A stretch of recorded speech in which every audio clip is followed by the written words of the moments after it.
챙겨보도록 하겠습니다. 이상입니다. 네. 네, 마지막 전영기 의원님 말씀 주시겠습니다. 예, 원내소통 맡고 있는 전영기 의원입니다.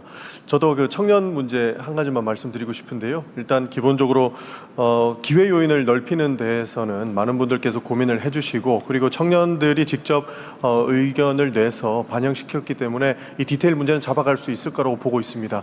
그러나 한 가지 좀 어두운 부분에서도 좀 관심을 좀 가져주셨으면 좋겠습니다. 그게 청년 노동과 관련된 문제인데요.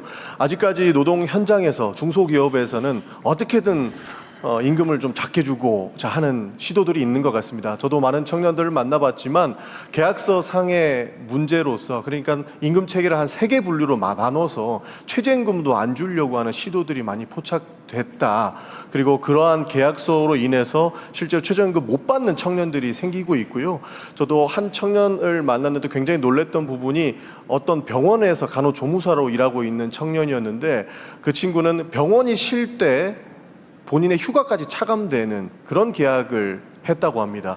그 계약을 통해서 본인은 이의 제기도 못하는 상황이 놓였었는데요. 그래서 그런 부분까지 좀 디테일하게 챙겨줬으면 좋겠고, 결혼 페널티 얘기하면서 출산 이야기도 많이 하는데요. 출산을 앞두고 있는 한 청년도 그 1년씩 계약하는 계약직 노동자였습니다. 근데 그분이 내년에 재계약을 좀 하고 싶은데 출산을 앞두고 있어서 출산 휴가를 이야기했더니 한 60일 가량 이후에는 복귀를 해야 된다라는 답변을 듣고, 근로기준법상 90일 이상 기회를 주셔야 되는데 어떻게 그 정도밖에 안 되는 답변을 주십니까? 라고 하니, 그렇다면 내년에 재계약이 안 된다라고 하는 답변을 받았다고 합니다.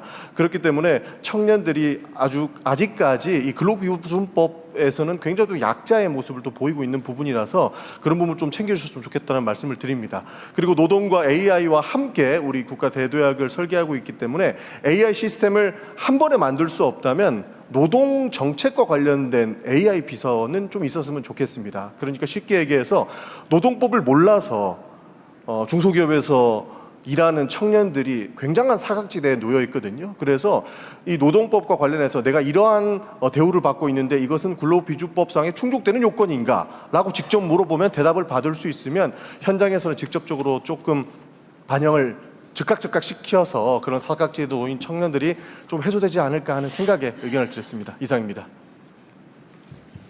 네, 간략하게 말씀드리면 잘 알겠습니다. 잘 챙겨보도록 하고요. 아까 마지막에 했던 AI와 노동을 접목시키는 것들은 저희들이 AI를 통한 노동법 해설 서비스를 제공하고 있습니다. 예를 들어서 아까 같은 그런 근로계약서를 썼다면 그걸 사진을 찍어가지고 AI에 문의를 하면은 바로 이 부분 잘못됐다 이런 것들을 제공되고 있으니까요. 저희 당근마켓하고도 같이 콜라보해가지고 하고 있는데 좀 더 홍보하도록 하겠습니다. 네, 장시간 이제 2부 세션과 3세션의 토론을 마치겠습니다. 네, 토론 진행해주신 재정기획보좌관님 그리고 토론에 참여해주신 모든 분들께 감사의 말씀을 드립니다. 끝으로 대통령님 마무리 말씀을 하시겠습니다. 네, 많은 분들이 좋은 말씀 감사드립니다. 정책실장께서 모두 기고하신 기고인지 페이스북인지 잘 모르겠는데 써놓은 글을 보고 저도 많은 생각이 좀 들었습니다. 지금 대한민국은 일상적으로 우리가 생각하는 것과 전혀 다른 상황에 직면해 있습니다. 제가 해외에 순방을 하는 경우가 점점 많아지고 있는데 이 해외 정상들의 한국에 대한 평가도 완전히 달라졌습니다. 이게 작년 제가 취임했을 초기하고 지금 또 달라져 있어요. 우리 자체의 역량도 정말 우리가 생각할 수 있는 상황을 벗어나 있습니다. 예를 든다면 정확한지 모르겠는데 우리가 보통 연간 상장회사들의 영업이익 수준이 한 200~300조 원 되면 잘 나오지 않았던가요? 전체 기업들의. 근데 지금은 한 개 회사의 영업이익이 300조가 넘어가는, 어쩌면 뭐 수백조, 한 1000조를 잘 하면 넘을 수도 있겠다. 뭐 이런 얘기를 할 정도입니다. 우리가 국민 총생산 규모가 되게 한 2,600억, 600조, 800조 이렇게 되는데 영업이익만 1,000조를 바라보는 상황이 특정 회사들만 가지고도 상상하기 쉽지 않은 상황이 벌어지고 있는 거죠. 근데 물론 이게 경기 순환의 한 구간인지 아니면 지속적으로 이렇게 될지는 잘 모릅니다. 그러나 과거에 우리가 한 번도 상상하지 못했던 상황에 직면해 있는 건 또 사실이에요.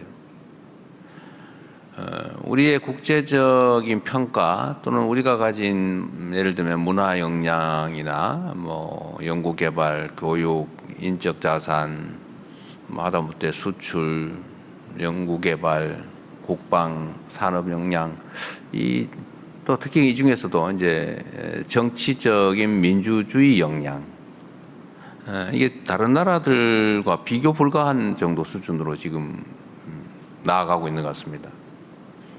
우리 스스로가 인지하지 못하는 사이에 우리 앞에 거대한 새로운 엄청난 변동이 기다리고 있죠. 이 변동이 기회일지 위기일지는 잘 모릅니다. 그러나 변화 자체는 언제나 두 가지 측면을 동시에 가지고 있죠. 기회의 측면과 위기의 측면입니다. 이 두 가지 측면이 동시에 있는 큰 격변의 시기는 결국 우리 스스로의 준비나 각오, 역량에 따라서 정말 좁은 방향으로 전진할 수도 있고 자칫 우리 스스로 잘못하면 낭떠러지로 떨어질 수도 있죠.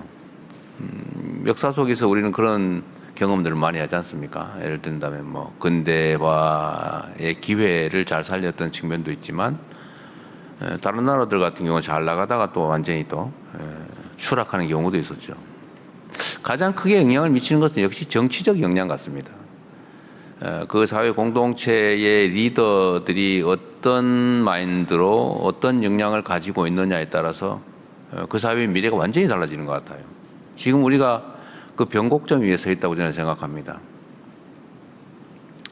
공직자들도 열심히 하고 우리 국민들 정말 성실하게 최선을 다하는 위대한 DNA를 가지고 있습니다.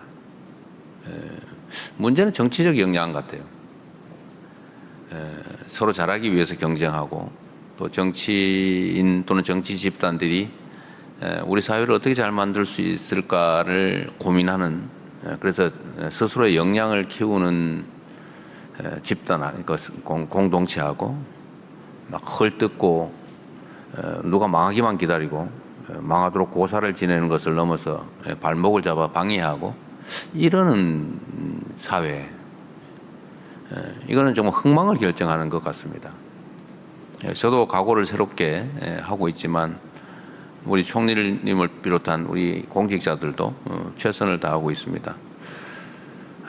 우리 국민들께서도 준비되어 있죠. 언제나 정말 어느 상황에서나 최선을 다합니다. 이 국민과 이제 현실, 행정 현실을 연결하는 정치의 영역은 매우 유동적인데 저를 포함한 정치권이 정말 더 잘하기 경쟁을 하면 좋겠어요. 이 정말로 중요한 순간입니다. 대한민국이 지금까지 보지 못한 새로운 도약을 할지 아니면 다투다가 이 기회를 잃고 다시 몰락할지 그 변곡점에 서 있다는 생각이 들어서 저는 엄청난 책임감을 느끼고 있습니다. 그러나 분명한 건 그런 거죠. 지금은 의지를 가지고 최선을 다할 준비가 되어 있고 또 그렇게 노력하고 있습니다. 짧은 기간이긴 하지만 새로운 희망 또 기회를 만들어낼 수 있을 것 같아요. 우리에게 주어진 이 시간, 그 다음에 이 자원, 역량을 가장 효율적으로, 가장 신속하게 잘 집행해서 우리 국민들에게도, 뭐 청년들에게도 새로운 희망을 만들어주면 좋겠습니다. 여기 계신 분들뿐만이 아니고 함께하는 모든 분들이 열정을 가지고 희망을 만들어내면 좋겠다. 오늘이 그 출발점 같습니다. 다시 한번 말씀드리지만 대체 불가 대한민국을 만들 수 있는 엄청난 기회가 우리 앞에 주어져 있다는 것입니다. 저도 열심히 하겠습니다. 수고하셨습니다. 고맙습니다.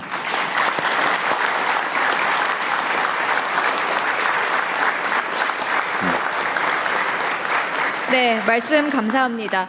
그럼 이상으로 2026년 국가재정전략회의를 모두 마치겠습니다. 대통령께서 먼저 이석하시겠습니다.